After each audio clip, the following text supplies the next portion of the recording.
Okay, everyone. There could be some more people still joining, but I think we're ready to kick off on this session to help anyone understand a little about how to get started with the Global Compact and how we can help you globally and also all around the world in your journey towards sustainability. So I'm Sue Allchurch, and I oversee outreach and engagement in the UN Global Compact, working with the businesses to help them get on their journey, engage, and use the resources and support from the Global Compact. I'm joined here with my colleague Steve Kenzie, who runs the UK local network and is also the member on the UN Global Compact board, representing all of local networks and giving a voice to people on the ground actually trying to make things work day to day. So we're going to work together to give you a really good overview of what the resources are, what help we can give, both globally and both locally. So I'll kick off and do an overview of the global scenario, and then I'll hand over to Steve, who can really help you understand what happens on the ground. So we have the first couple of slides for you.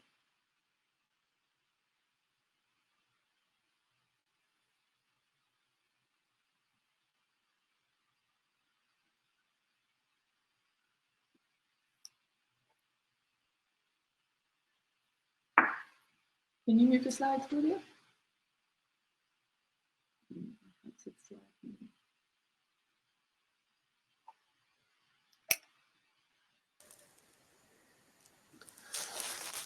Of course, it works in practice, and it doesn't work now.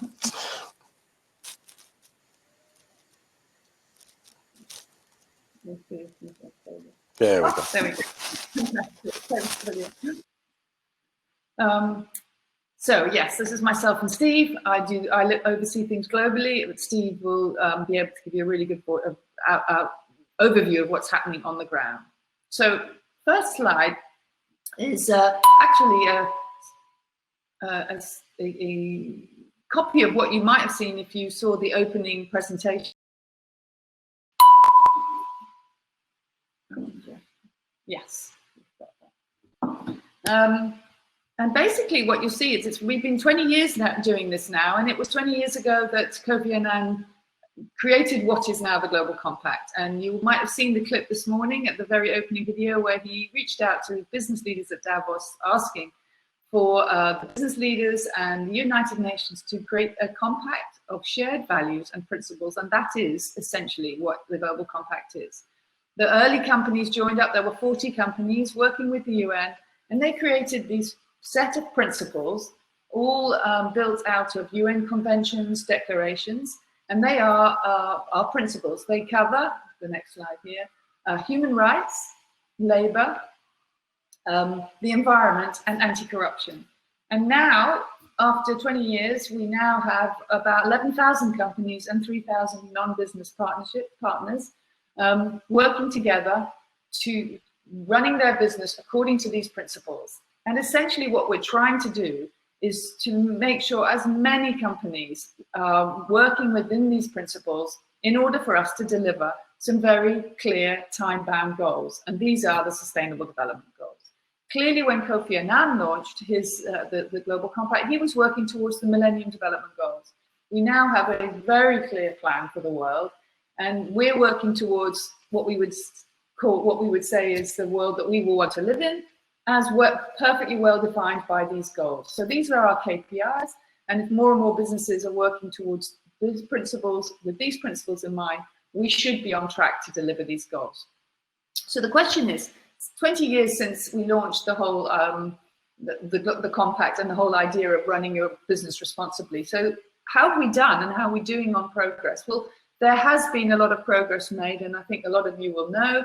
It's very well publicized. There's been a lot of great progress. Half the number of children dying unnecessarily from preventable diseases under the age of 5. Almost half maternal mortality, lifted 1 billion people out of poverty. In pretty much every area, there has been progress since the Global Compact started and since the Millennium Development Goals were launched. There's one area where there hasn't really been great progress, that's in gender equality, but generally there has been progress. But if you look at the scenario, we're still not on track in any of these goals to deliver the Sustainable Development Goals, which is what we're all trying to work towards. We need to go deeper, we need to do more, we need to go faster, and we need to raise our ambitions. And I'll come back to that a little bit later. Here's just a couple of indices that anyone can, you can see many more, that's all on various of our reports and the DESA report, but here's just a handful of them. In gender, if we carry on with the same trajectory that we're working on at the moment, it's going to take 257 years to close the economic gender gap. So that's far too long. We've got 10. We all know the plastics problem. There's 8 million tons of plastic being put into the ocean. There's still 150 million children in child labor. That's this data predates COVID. It could well be more now.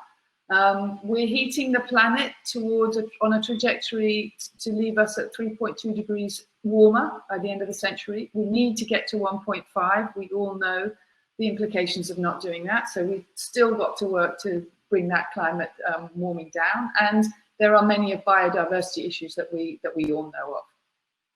And that was the situation before COVID. So now COVID has come, and we have to look at, what's the scenario now? What's happened as COVID has hit us? Pretty much all of the indicators are going backwards. Let's take gender. 60% of women's employment is actually in the informal sector, which is of course the sector that's been most hit. We expect, the data that we have is that 14% of working hours will be eliminated in the second quarter. Those second quarter data results are coming through now, and they're looking pretty frightening. So we're definitely seeing vulnerable jobs are being hit the most. There's expectation, IMF projection is for about a 5% decrease in global GDP. Again, it's a moving feast, but we're not necessarily moving in the right direction. So we've seen the whole economy being hit by this pandemic. And that is disrupting supply chains. So even getting important basic sanitary products, etc., to people in need is getting worse and worse. Now, it is clearly, as you can see from this, it's an economic crisis, and that has become a social crisis and is rapidly becoming a human rights crisis. So what is clear to everyone, businesses, civil society, governments, is we always knew this, but it's just staring us in the face now, how interconnected we all are. The recent board meeting that we had, Anand Mahindra said that he gave us a quote which actually illustrates for me very clearly what we're all seeing. He said, I no longer talk about people, planet, and profit. What I realize is that healthy people and a healthy planet will deliver a healthy economy, and they are inextricably linked. So we have to make sure that we're driving a healthy, safe, an economic growth that respects all people and includes all people. So what's interesting is, for sure, COVID has brought this into light as strong as it's ever been. And you can see here the little point here highlighted in red. There are a number of measures of this. I've just picked one of them. Morningstar did an analysis that showed that 24 out of 26 ESG funds all outperform their non-ESG benchmarks. So the investor community is looking more and more for responsible businesses that are aligned to such principles as the Global Compact, knowing that they will be, in the long term, they will be the companies that support consumers, support their suppliers, etc. better. So that's what we're seeing. And actually, businesses know this, CEOs know this. We have a recent survey done with ourselves with Accenture, and they've done a number of analyses. But the first one you can see, coming up on the next slide, is we asked CEOs, how much of your business is sustainability driving success of your business today, and how much do you expect in the next 5 years? I've just put two here. There are lots of indices on the Accenture report, but these are two interesting ones. 58% of CEOs think, well, it's driving my brand value, my business brand value now, but it will be, 72% of them think in the next 5 years it will be even more important. And then underlying revenue, sales, 40% now and 50% into the future. So these are measures of your customers, your consumers, people who are buying your products. They are definitely seeing, CEOs are definitely seeing that this is going to have an impact on the future. 99% of them say that sustainability is going to be driving their business. So we know are interested in this. And we see this analyzed by other people too. There's a Boston Consulting study where they looked at different indices in industries, from packaged goods to pharma to mining and extractive industries, and looked at a number of different indices, and they've shown that there is up to 12 margin points available to companies who drive their business more sustainably. That for me makes sense, because there's often cost savings related to it, improved supply chains, etc., related to it. So it's definitely, it's obviously for me that you can get margin out of it. The other one is there's up to 19% improvement in market value, which again makes total sense. And this biggest number is brought out through the extractive businesses, which again, if they're responsible, they're well run, they have good labor practices, of course people will invest more in them and the market will be more interested in that. And then and Oxford University took a number of all these different studies, because there's so many of them. They did 200 and analyzed a whole load of them, and in 50% of them they found that businesses, well, in 90% of them they found that businesses had a higher performance on the stock market and a lower cost of capital, even 50% of them. So they're showing that in many, many, many studies, there's a business interest, there's an investor interest to drive for driving sustainability. So you can see pre-COVID and COVID, everyone is understanding the link between sustainability, a healthy economy, and healthy businesses. Because of this, the investors are listening more and more. What we know is that there are now 3,000 members of the Principles of Responsible Investment, and actually the CEO of the PRI recently mentioned to us, she said she's never in her whole career seen as much interest in investing in this whole area of sustainable investing ever in her career. So it's really a high priority for them then. Even before COVID, we knew that about a quarter of assets under management were under a sector that you would call sustainable. And we expect that to grow by 20 times, reaching 250 billion in the coming decade. And as I mentioned before, it's been even more highlighted under COVID. And now under COVID, the ESG rated funds are getting twice the amount of investment than others. So we can see we need to make progress. COVID has shown us how integrated it all is, and how the economy and businesses will not thrive unless the people and the planet are thriving. We know that CEOs can see this, they can see this today, and they can see this in the future, and we know that investors are investing. What we do know is that CEOs really believe that the whole system needs to change. In fact, 88% of CEOs questioned in the study with Accenture believe that the whole system needs to change. And 71% of them absolutely believe that business can make a profound impact on the Sustainable Development Goals. So everyone realizes that progress from businesses will really drive progress for the world. And because of that, we do see in the Global Compact that 84% of the companies who are members of the Global Compact are taking some form of action on the Sustainable Development Goals, and over 90% of companies have processes, projects, and policies in place to meet the principles, which of course is part of being a member of the Global Compact, and also in many cases these things are legislated for. So we ask ourselves, well, we've got so much engagement, there is so much knowledge, investors are interested, why are we still not on track to deliver the goals?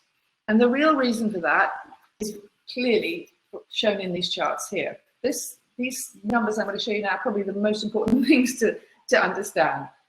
although 84% of companies are taking action, the truth is only 39% of those actions or those goals are aligned to the Sustainable Development Goals. So a lot of companies have a project, they have goals, they have targets, but they don't necessarily align to the Sustainable Development Goals the world needs. And only 46% are truly aligning their corporate strategy behind those goals. Now, I'll show you 2 more slides that illustrate this point. In terms of labor, we have 90% of our organizations, well, over 90%, have labor principles and policies, but only 45% of those companies ensure that the labor policies will translate into a decent standard of living. So it's great that there are policies, it's great that there are projects, there are a lot of targets and goals, but what's the point if they don't really translate into a decent standard of living? So that's what we mean by, yes, there are goals, they do need to be, more businesses need to be having these goals. If I look at the environment, on the other hand, on the next slide, what you find is lots of businesses, 95 to 94%, have goals, have principles, have targets related to environment, but only 35% of them are really looking throughout their supply chain and having contractual agreements. That's the way that things will really change, because we're having an impact right across our supply chains. So essentially, we're seeing fantastic engagement, a lot of interest, a lot of support for the goals and understanding businesses' role. But what we're finding is the goals and the targets aren't ambitious enough. So therefore, what we see is we need to work together. We need to help businesses understand how high the goals need to be, what does high look like, and we need to partner together to make this happen. If I give a good example, we know that we need to align climate change to 1.5 degrees. So we work with the science-based targets and with businesses to help them understand what it takes to bring the world to a 1.5. We know, I mean, this is a good quote from Antonio Guterres, basically making it clear that unless the key CEOs are working with us in collaboration with the UN, that's the only way we will deliver climate results and any other social goals that we need to deliver. So essentially, we're in this together. We're here to work together to make this work. And what I'm going to do now is just highlight a little overview about how we're here, how we're trying to help, and then we'll make it really detailed and show you how it works on the ground. But we try to help the businesses and enable businesses to make progress in a number of ways, but I can probably put them into 3 buckets. The first thing is we provide a reporting platform, a unified reporting platform, and a system where you can really build trust and transparency in the business by reporting progress, telling the stories, and showing the great work that's being done. The second is a lot of ways in which we provide tools, support, training to help businesses on their journey. And then the third point is we enable businesses to join in multi-sectoral working groups and sessions to really shape the sustainability agenda. I'll take you through them bit by bit. And first of all, how is it that we help you build trust and transparency? The heart of joining the Global Compact is reporting annually on the progress that you make. And that's done by our communication on progress and then brought alive in many different ways. So first of all, each organization has a participating company has a participant profile that is on our website.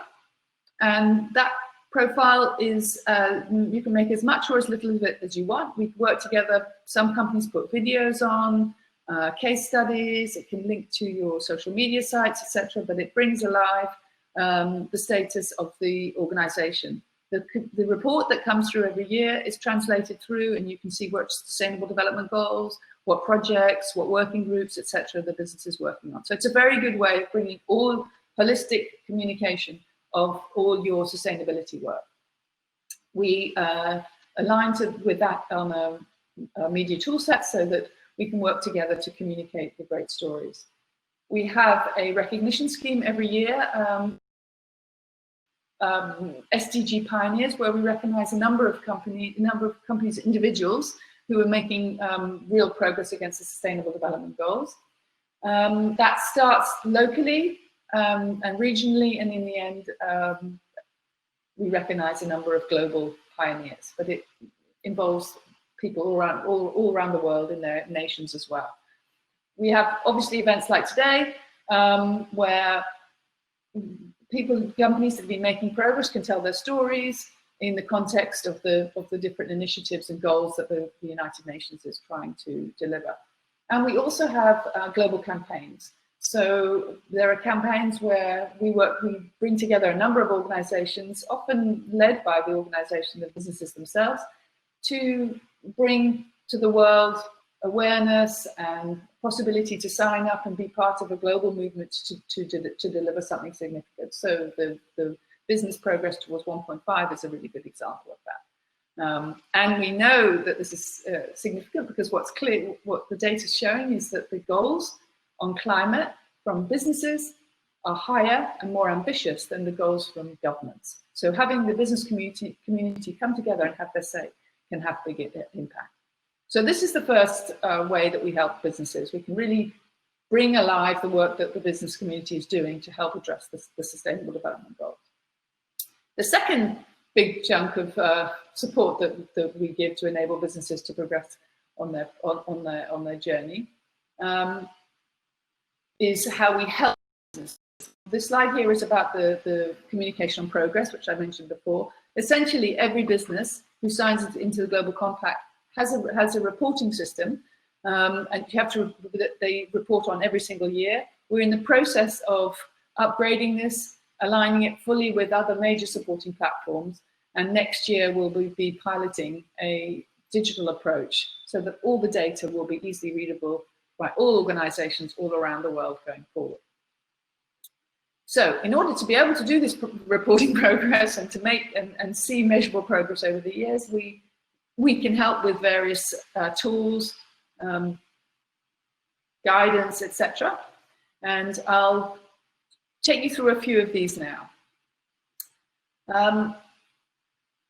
We have reports, guidance, general support, and someone in the Global Compact, either the local network or in the global team, can help you through these. But I'm just going to illustrate a few of them here.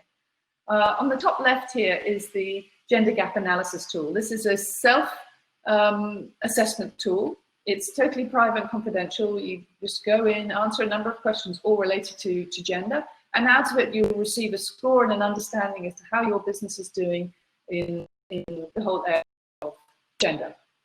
And then you can access tools, etc. around it.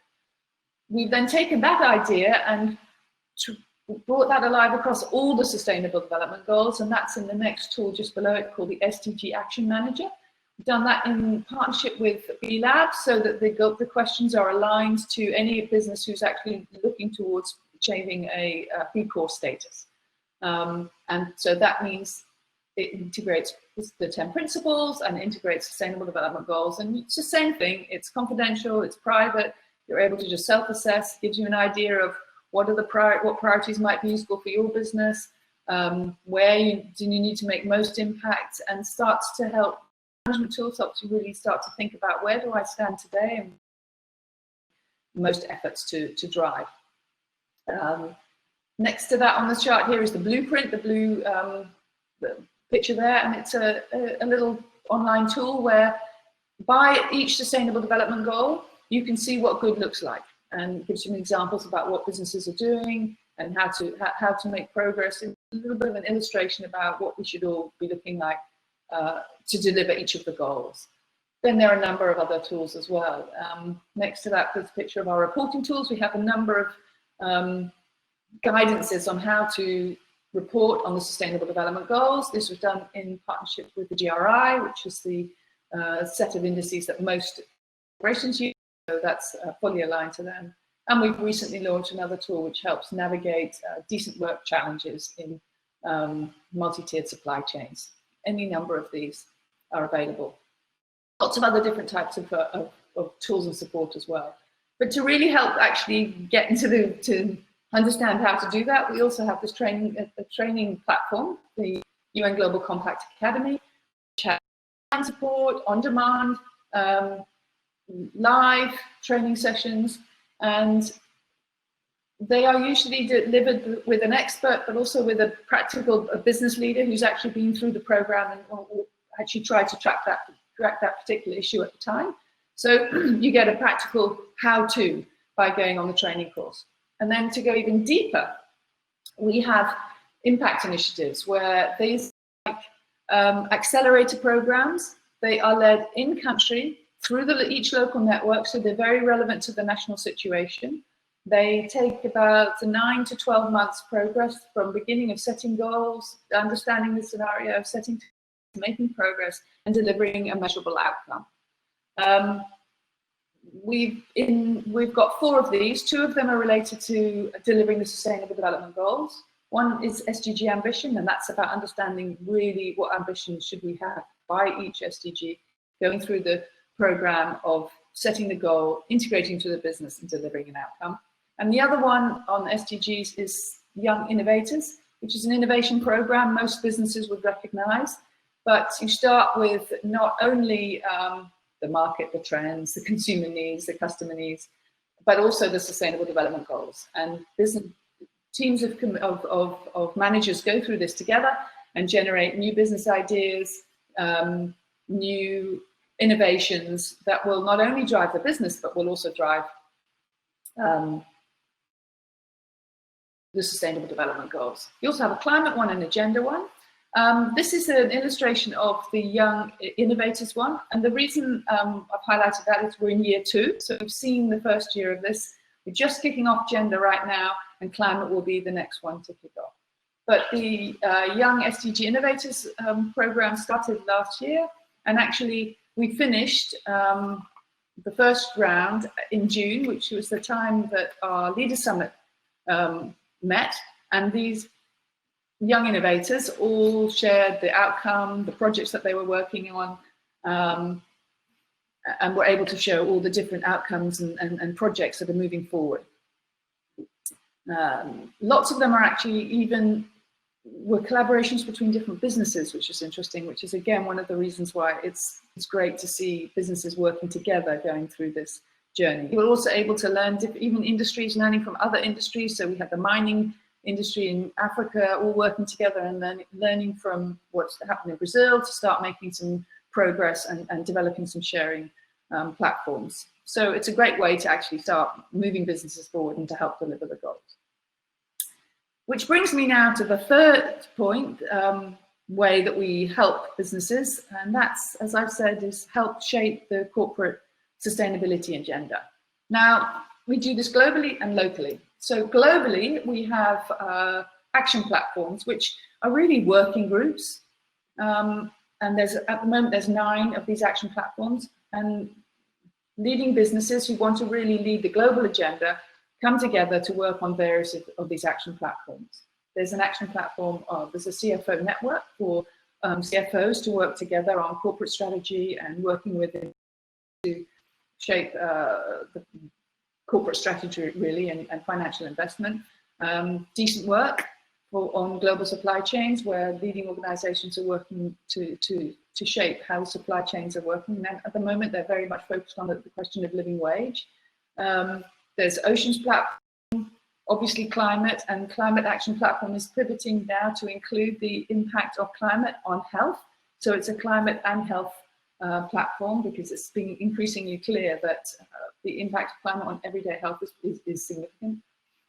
Anyway, number of these, and we find that they're able to shape thinking, best practice, what should be the future, and our role, once we've pulled the best practice from these working groups, is to translate that all around the world and to put it through our academy and the other systems that I've shown you before. Also, in terms of shaping the corporate sustainability, a lot of this gets done nationally, because on the ground there are maybe different needs of businesses, but also a real possibility to make a big difference. So we have about 175 policy dialogues going on at the moment, where businesses and civil society can work together with government to shape the way that policy can enable corporate sustainability to land well. We have 3,000 companies working together with governments and other partners, and about 11,200 private-public partnerships. So this is a possibility. This is where you can really work together, shape what's happening on the ground, have an impact on government to really make sure that what we're trying to do is, as a business, will land on fertile ground. Now, this brings me to my handing over to Steve, because it's actually here, as I say, where most of the action actually happens, is nationally. There are 68 local networks around the world, and we do have companies across 160 countries. But in these local networks is where the practical, the global impact initiatives happen, where the training gets done, where lots of working groups happen. So it's where the real work gets done. So I'm going to hand over to Steve, who runs the UK local network and also represents all the local networks on our board, and he can illustrate to you exactly how it happens on the ground. Thanks. Thanks very much, Sue. Hi, everyone. Thanks for joining our session. I think we could skip straight to the next slide, if you don't mind. And I'll ask for your forgiveness. This map is really there for illustration purposes only. Please don't count all the blue countries to see if it adds up to 70. It almost certainly does not. Local networks a bit of a moving target when it comes to counting them. Now, I'm going to start with a little bit of a history lesson. Sue talked about the beginnings of the Global Compact with 40 companies back in 2000.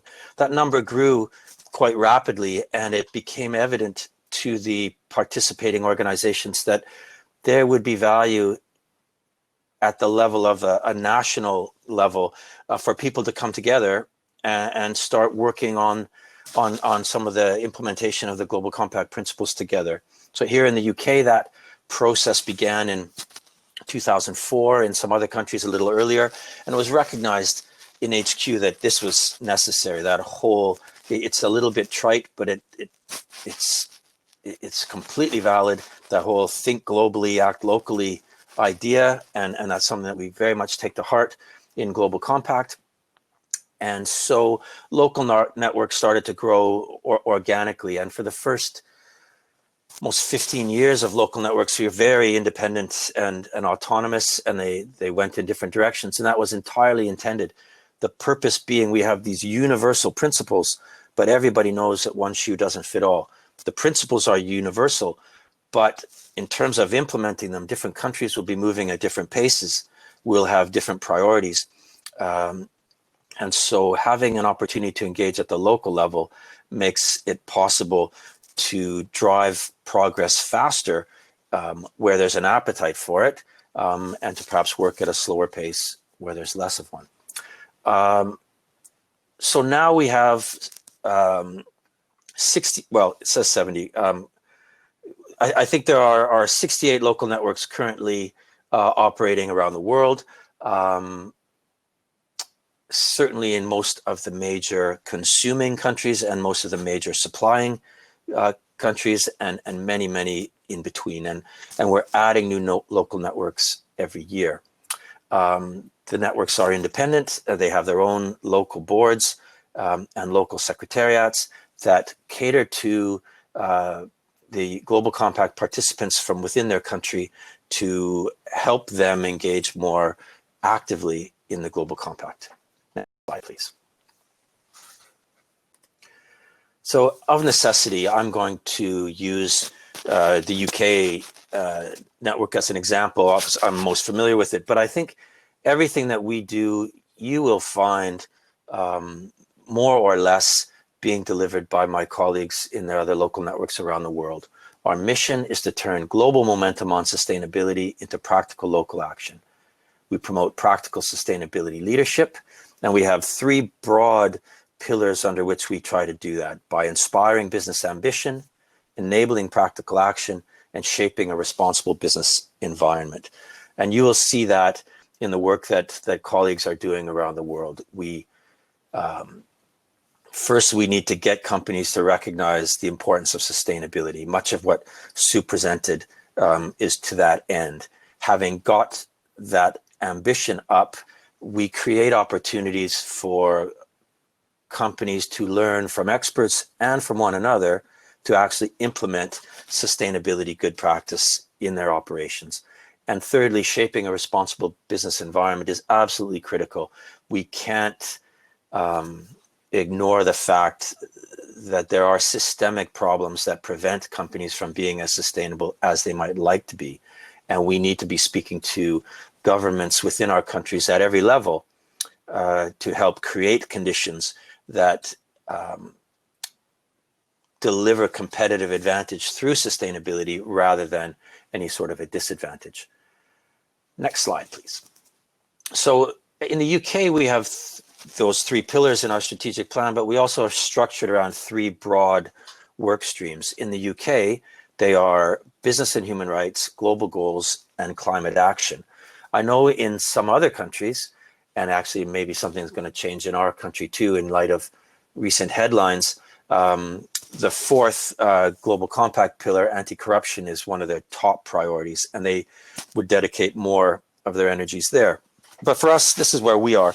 And I'm sharing this slide just as a way of to highlight, I suppose, the breadth of opportunity that's happening at the local network level. Now, I just learned in preparing for this that if the slides look really, really small, if it's the same size as the pictures of Sue and I, if you double click on the slides, it will grow and maybe will be a little bit more readable, given that this font is a little bit small. Now, we offer a range of engagement opportunities. Now, that range is narrowed somewhat due to the lockdown, and now just about everything is online.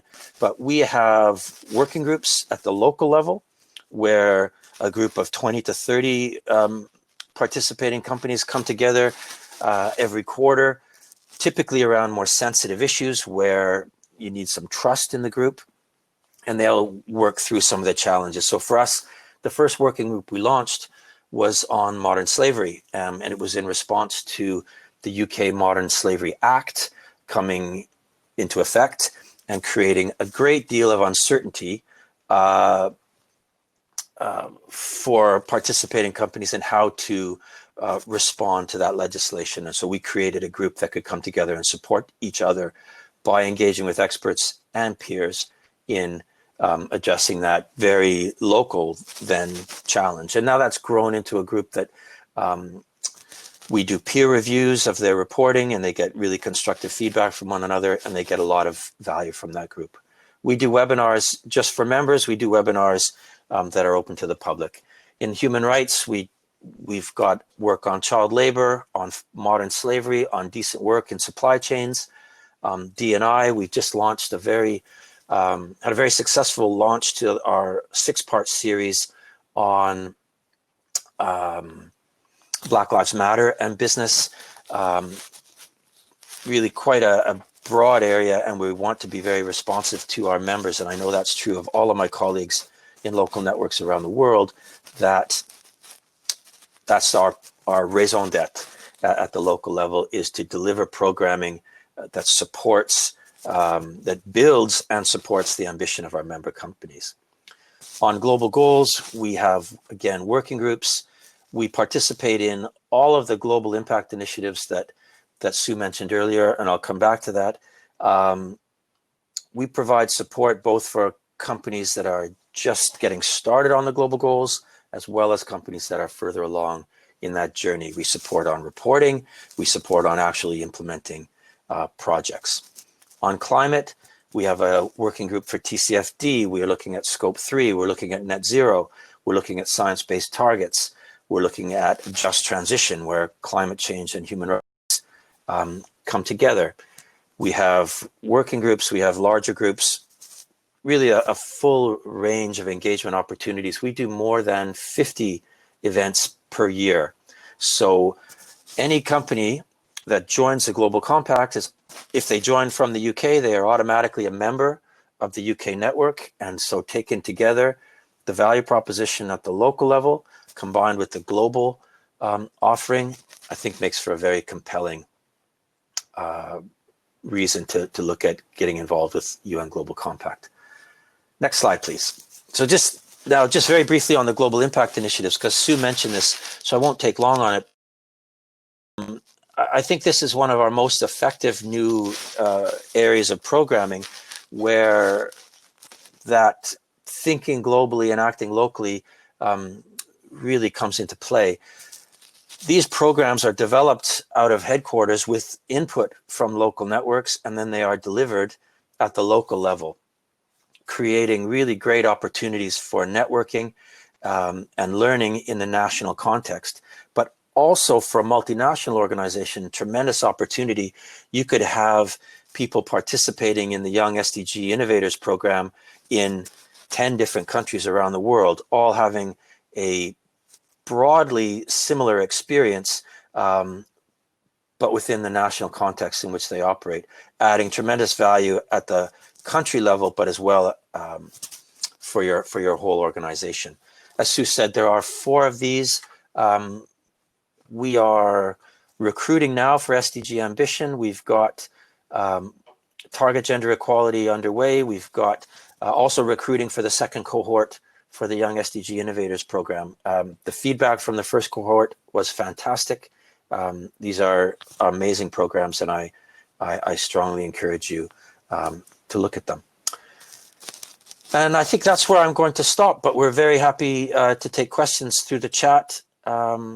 If you would like to type them in there, and Sue and I will do our very best to answer them.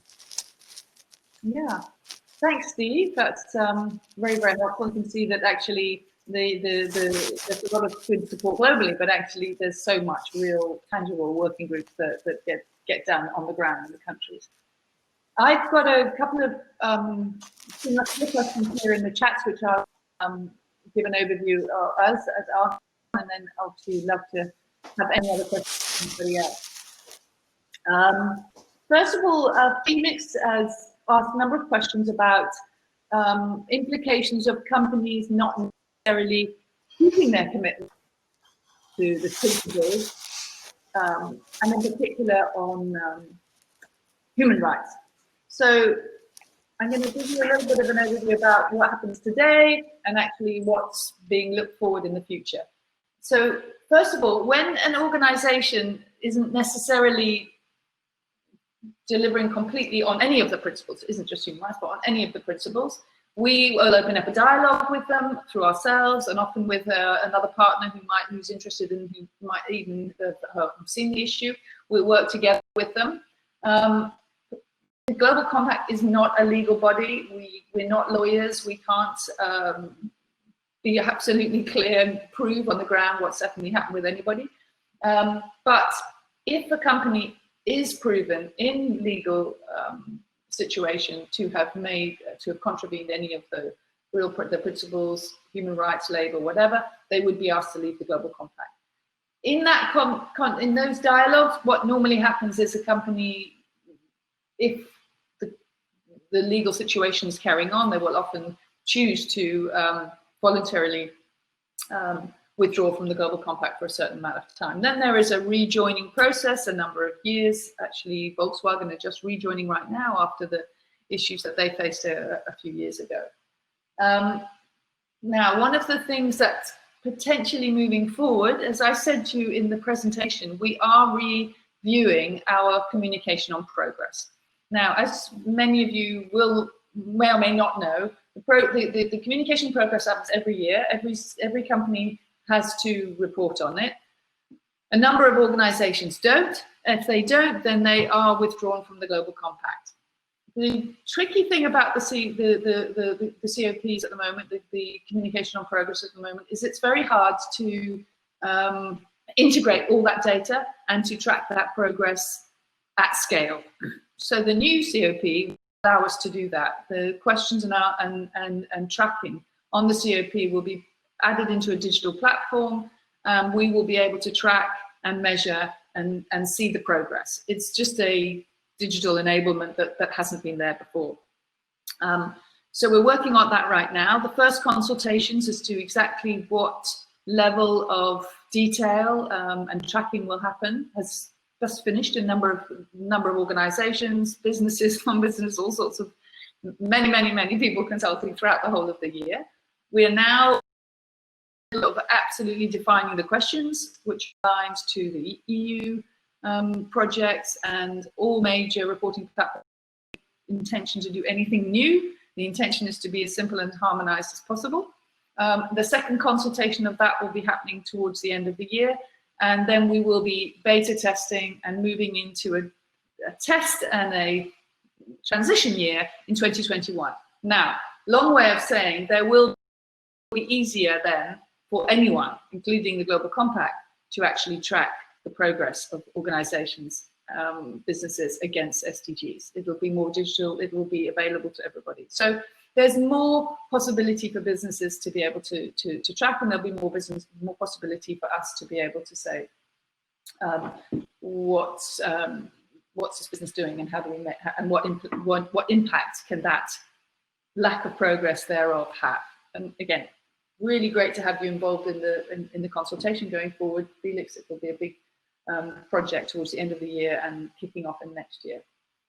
I think while I'm talking about the COP, I think it also helps to answer another question that Martin Bayer said, in terms of, can the SDG Action Manager be adapted for SMEs? I'm sure it's really helpful for SMEs. Personally, I've used it myself, just looking at, from an SME point of view, what are the questions? You can take some of your own, you can cut, which is it's a good management tool to get you going.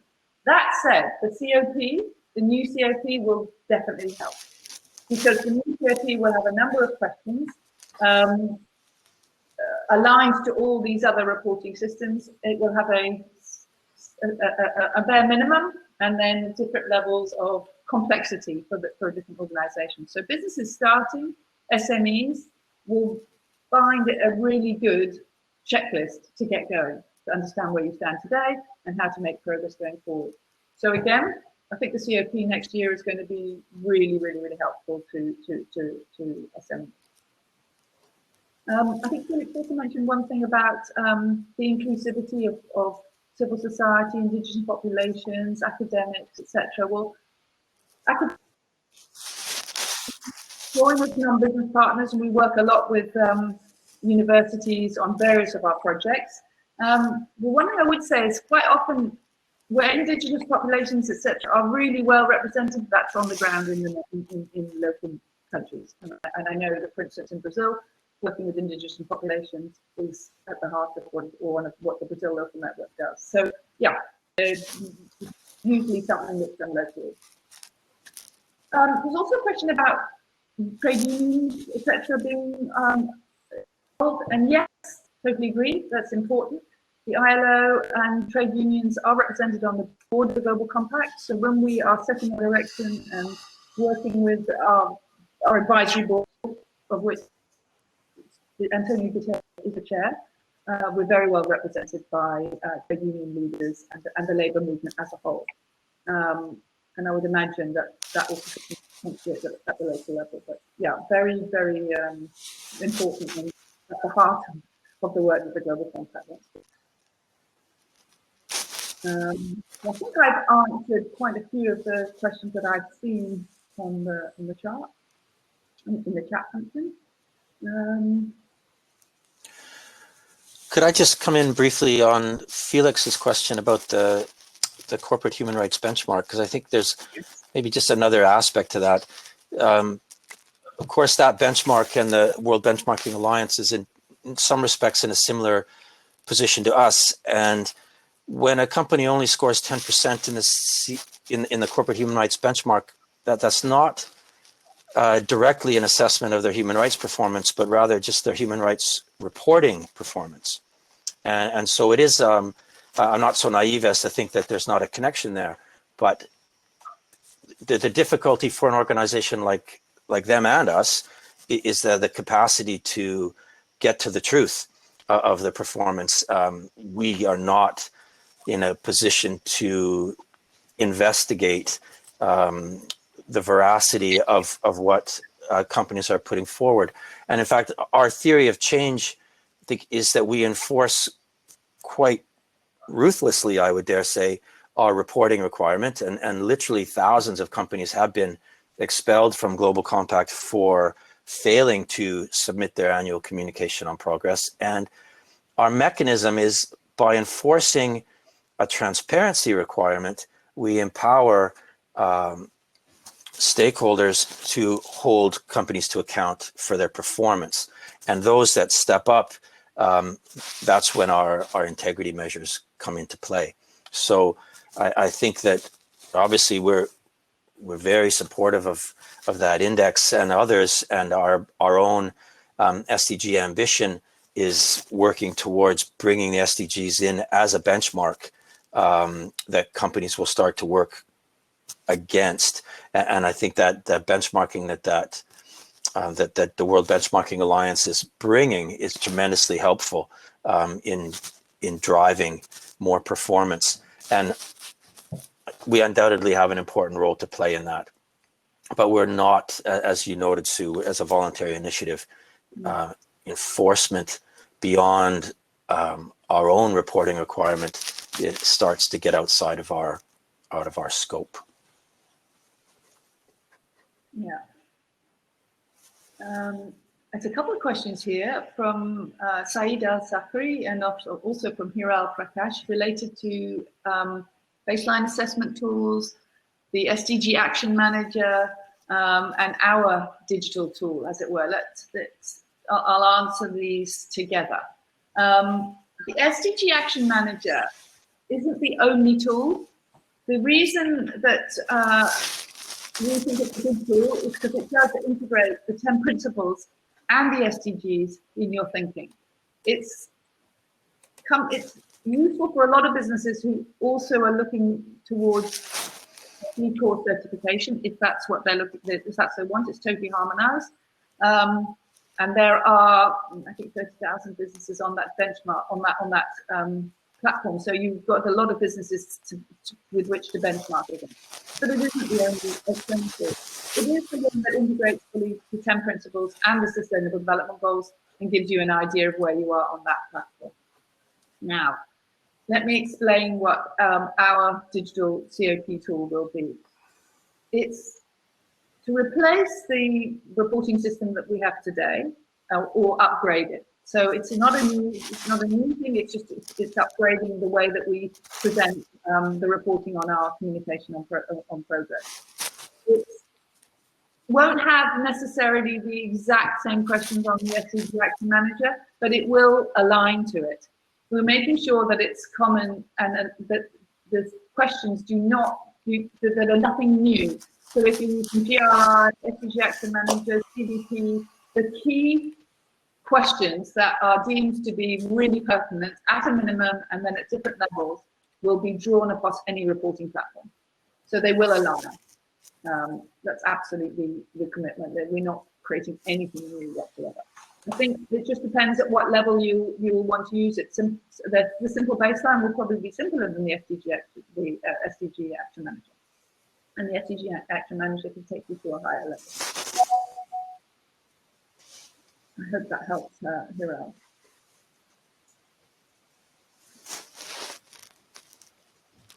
Yeah, and again, if you are interested in that communication on progress work, let us know and we can engage you on the consultation process.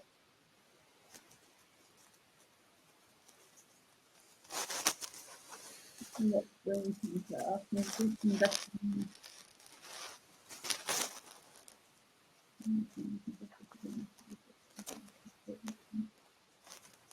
So in turn, there's a question here about investing in ESG and sustainable living, investing contributing to a better planet, low return on investment.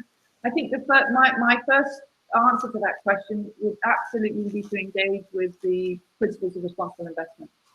You will absolutely see in the long term, the long-term investment benefits of investing on ESG factors. There's no doubt in my mind, and I think the real detail, the PRI, the Principles of Responsible Investment thing, would really be able to help you with that.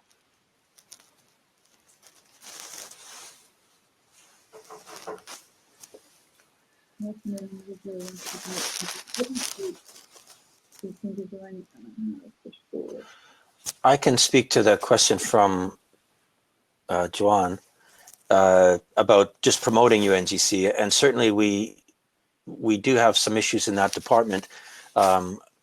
In my opinion, certainly too many of the organizations that are participating are not talking about it enough, and we certainly would encourage all of yourselves, if you're finding the sessions today to be valuable, to be getting out there with the hashtags and using social media. If you are participating, make sure that you say so on your website. I think it's a win-win in regard to that. The public, consumers, employees, investors all view it as a positive thing. Here in the UK, the Department for International Development made it a requirement that their key suppliers be participating in the Global Compact. There are many examples of this where there be commercial benefits for more publicly sharing the commitment you've made to the Global Compact and your principles and values that are reflected in that. So we certainly do encourage that.